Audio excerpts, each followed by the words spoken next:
Okay, सो आज हम लोग स्टार्ट कर रहे हैं activity that is turnover ratios. तो सबसे पहले हम लोग क्या लिखेंगे, अपने फॉर्मूलेस लिखेंगे प्लीज। तो एक्टिविटी ऑब्लिक टर्नओवर रेशियोज, ये है आपका थर्ड टाइप का रेशो। इसके अंदर आपके टोटल 5 रेशोज आते हैं। पहला रेशो कौन सा आएगा आपका? The first one is your inventory turnover ratio. The first one is your inventory turnover ratio. Yes, क्या होता है इसका फॉर्मूला, पता है क्या? इसका फॉर्मूला होता है आपका cost of revenue from operations upon cost of revenue from operations upon average inventories. तो ये होता है आपका formula for the first part. अब यहाँ पे लिखा हुआ है आपका cost of revenue from operations, तो यहाँ लिखेंगे हम लोग, सो it is cost of revenue from operations को हम लोग 11th स्टैंडर्ड में एक बार पढ़ चुके हैं। किस नाम से पढ़ चुके हैं हम लोग इसको? Cost of goods sold, correct. तो ये हम लोग पढ़ चुके हैं with the name cost of goods sold. तो cost of goods sold that is cost of revenue from operations निकालने का फॉर्मूला क्या होता था? एक तो बेसिक फॉर्मूला होता है दैट इज आपका opening stock plus net purchases plus direct expenses minus closing stock. Closing stock, तो ये होता है आपका एक फॉर्मूला। दूसरा फॉर्मूला इसका एक और हो सकता है that is revenue from operations minus gross profit. ये होता है आपका second formula. So these are the two formulas to find out cost of revenue from operations. और हमारे इस रेशो के लिए दोनों के दोनों ही फॉर्मुलेस काम आएंगे। समझ में आता है इतना? Is that clear? ठीक है, अब अगर यहां तक क्लियर है तो एक बार हम लोग बस देख लेते हैं कि डायरेक्ट एक्सपेंसेस आपके कौन कौन से होते हैं। Now what is the meaning of direct expenses? ऐसे एक्सपेंसेस जो डायरेक्टली एट्रीब्यूटेबल हैं in the production of goods, जो कि आपके कहां यूज होते हैं? फैक्ट्री में। जितने भी आपके फैक्ट्री खर्चे होते हैं वो सब यहां पे आएंगे, जिसमें आता है आपका वेजेस प्लस और क्या आता है? Carriage inward, yes, power and fuel. Electricity नहीं आता यहां पे, पावर एंड फ्यूल। और क्या आता है? प्लस एक आता है आपका cartage plus heating and lightning. एक और लिख लेते हैं हम लोग, फैक्ट्री रेंट। सो ये होते हैं आपके डायरेक्ट एक्सपेंसेस। सो ये हो गया कॉस्ट ऑफ आरएफओ का फॉर्मूला, ये हो डायरेक्ट एक्सपेंसेस। अब निकालते हैं हम लोग एक और आइटम चाहिए होता है हम लोग, दैट इज द डिनोमिनेटर। तो एवरेज इन्वेंट्रीज, यस, कोई बता पाएगा क्या फॉर्मूला होता है इसका? Opening, correct, opening plus closing, correct. So it is opening inventories plus closing inventories whole upon 2। तो आपको एवरेज निकालना होता है opening inventory plus closing inventory whole upon 2। Is that clear? समझता है यहां तक? अब अगर यहां तक क्लियर है, सो यहां पे एक स्टार। अच्छा, यहां पे एवरेज एज, कभी कभी बहुत रेयर ऐसा होता है क्वेश्चन में पूछा जाए एवरेज एज ऑफ इन्वेंट्रीज। हम लोग ये भी देख ही लेते हैं। एवरेज एज ऑफ इन्वेंट्रीज निकालने का क्या फॉर्मूला होता है? 1 अपॉन इन्वेंट्री टर्नओवर रेशो, या तो ये होगा 12 अपॉन इन्वेंट्री टर्नओवर रेशो, या तो क्या होगा? Correct, 365 upon inventory turnover ratio. 1/ITR में आपका आंसर आएगा ईयर के हिसाब से, इसमें आएगा आपका आंसर मंथ्स के हिसाब से, इसमें आएगा आपका आंसर डेज के हिसाब से। एग्जैक्टली। सो इस तरीके से आंसर आ सकता है। इसमें एक इंपॉर्टेंट चीज है जो आपको याद रखनी होगी। इफ इन द क्वेश्चन लिखेंगे, if in the question, if in the question either of opening inventory or closing inventory is not given,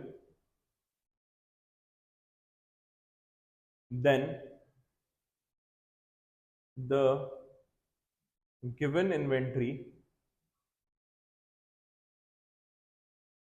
will be considered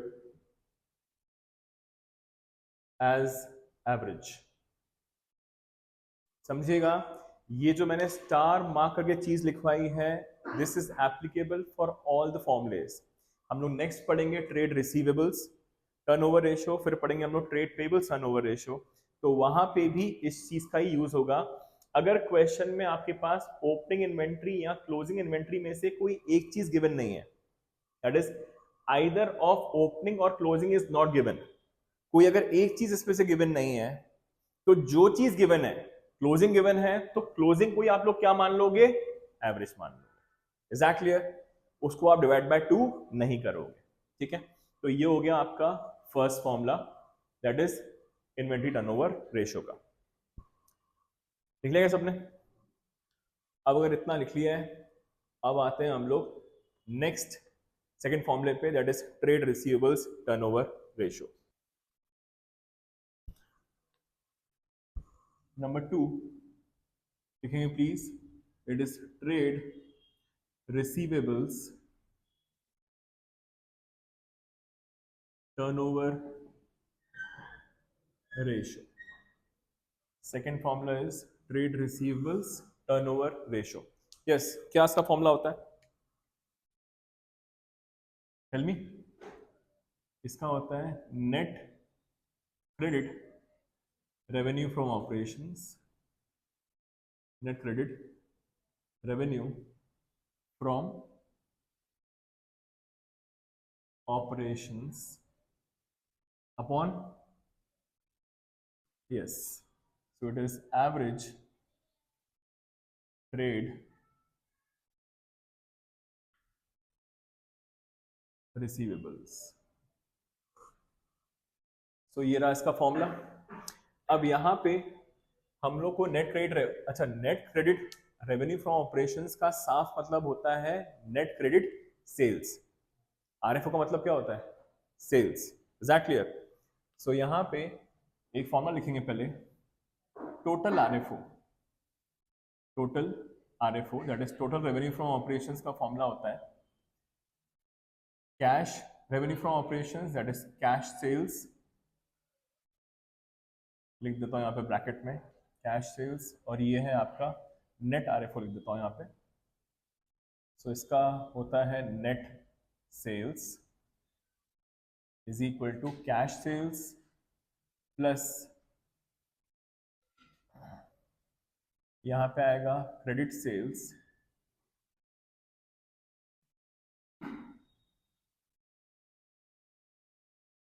minus sales return,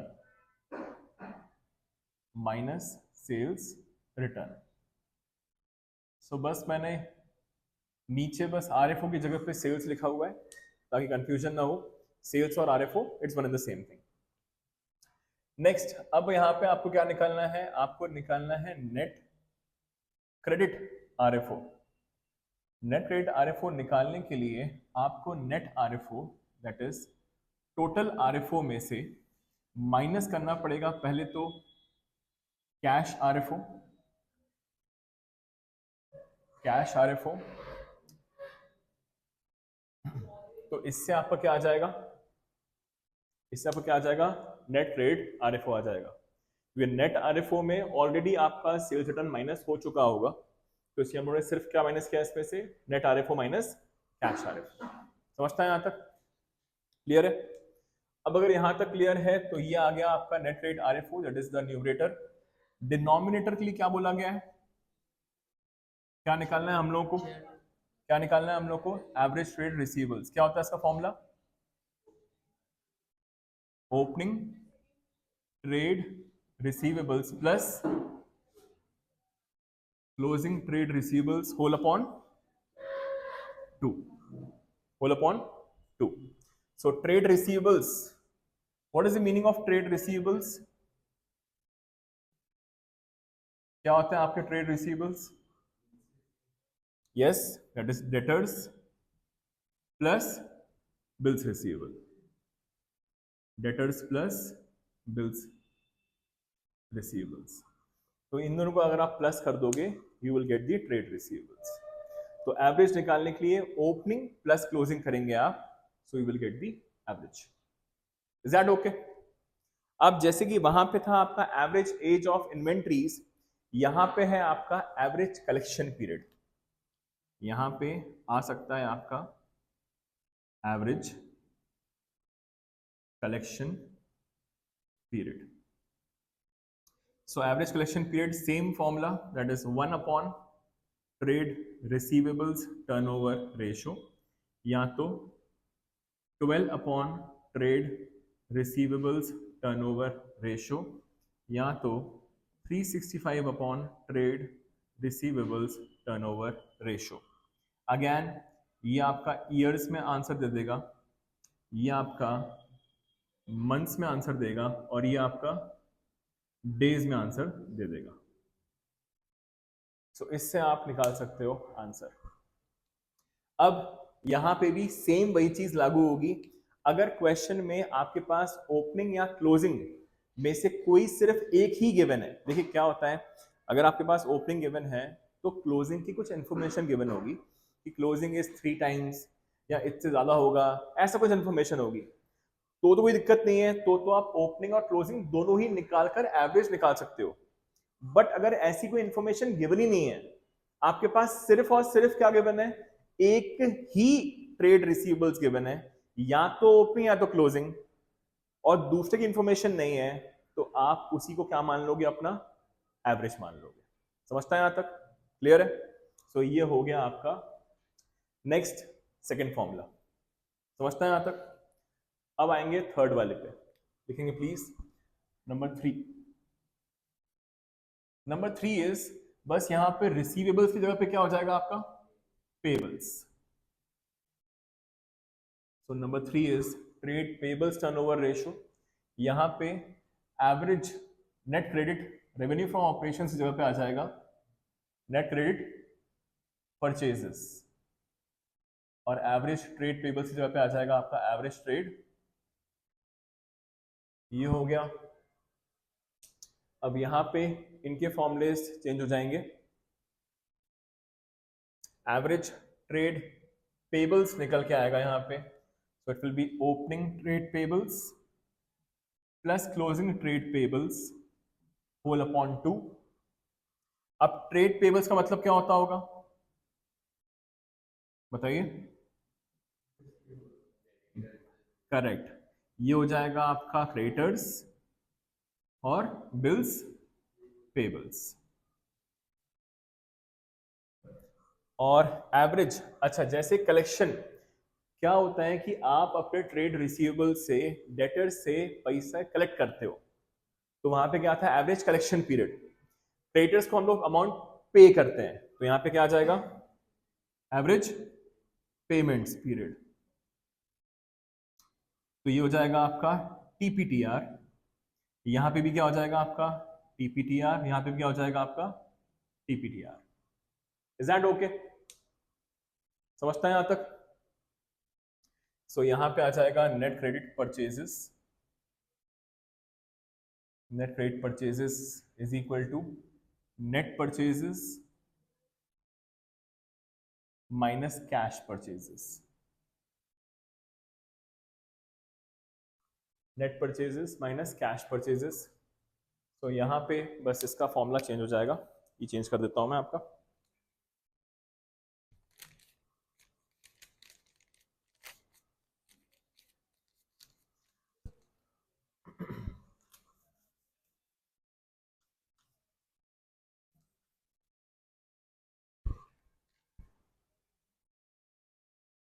so ये हो जाएगा आपका total purchases is equal to cash purchases plus credit purchases minus purchases return minus purchases return.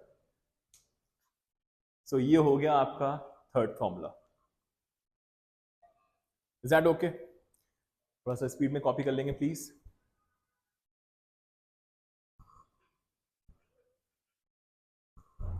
ये खत्म हो गया आपका third formula. अब आते हैं हम लोग अपने फोर्थ फॉर्मूले पे।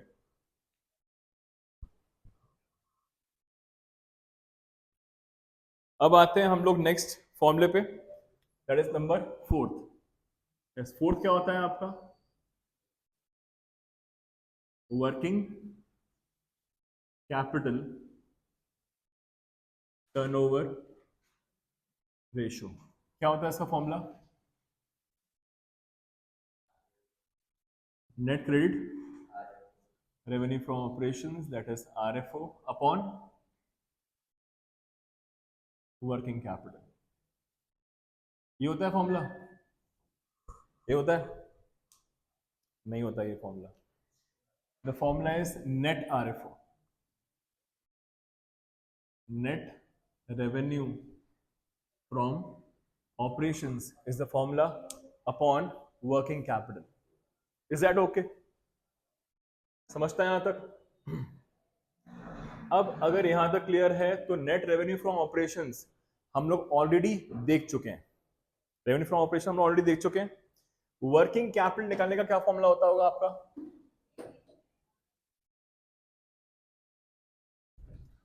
सो वर्किंग कैपिटल निकालने का फॉर्मूला होता है current assets minus current liabilities, current assets minus current liabilities. Number fifth. So what is the fifth formula? क्या होता है fifth formula? Yes, yes, tell me. हाँ हाँ हाँ हाँ हाँ।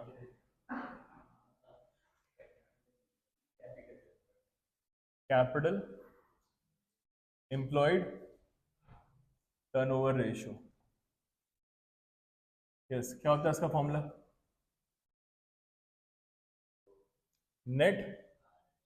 Net RFO upon capital employed. So what is the formula to find out capital employed? कैसे आता है आपका कैपिटल एम्प्लॉयड? सो ये होता है आपका equity plus non current liabilities.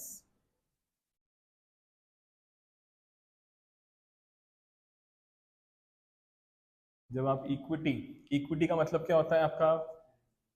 Yes, equity is basically share holders fund.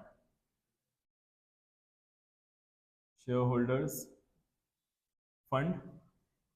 और क्या क्या आता है इसके अंदर आपका? शेयर कैपिटल एंड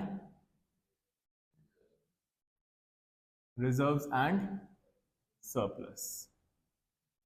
ठीक है। और नॉन करंट लायबिलिटीज में क्या क्या आता है आपका? बताइए, क्या क्या आता है नॉन करंट लायबिलिटीज में? It is long term borrowings plus long term provisions.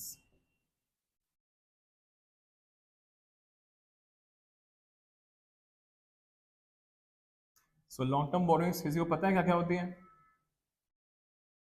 Bank से लिया गया loan plus public deposits plus क्या? डिबेंचर्स।